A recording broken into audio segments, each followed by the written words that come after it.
to show you what to do when you get a visitor. Now, you practice this before you get visitors, and you make the crate, or in this case the puppy pen, the most exciting place for your dog to be. Now, barking when somebody knocks on the door is quite normal, but what we need to do is to get a dog to go down in homeostasis, down to its calm state, and then after it's calm, we can introduce our dog to the guest. But first of all, let me show you how that works. Ooh, have we got visitors? In you go. Now it's normal for a dog to bark. Pop, pop. Nice. And you reward them for actually staying close to you. Let's get us tracking. There, as you can see, she's got into her bed.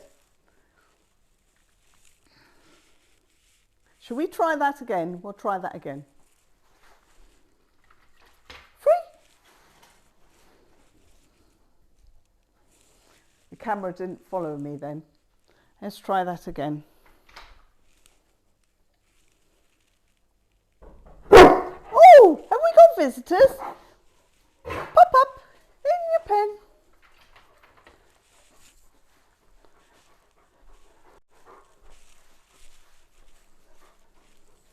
Nice.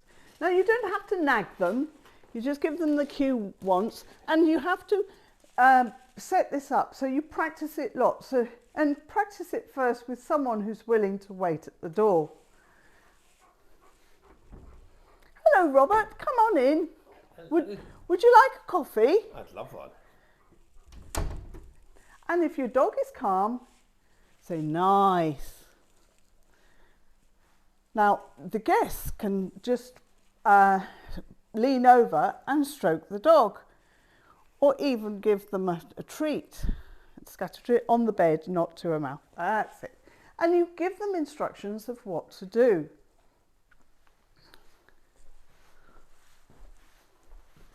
Now, once your dog is calm, now is the time to let your dog out, to say hello to your visitor.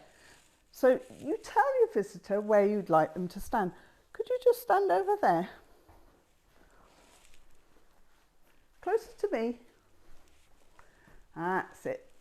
So we want the dog to be able to say hello to the visitor and them to be totally calm about it.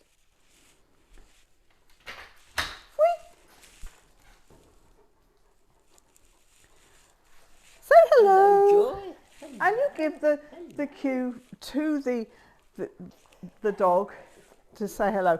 In fact, you can actually give the dog, the owner, your visitor, the treat. But as you know, Robert is the owner of Joy. But we want to practice this lots of times. We practice for the situation and not in the situation. And many people make the mistake of trying to practice this at the time of visitors. Don't. Do it lots of times with different stooges. Get friends and family to get involved in getting your dog to be calm when visitors arrive. And that's all from Just One Dog on Thing Thursday. See you next week.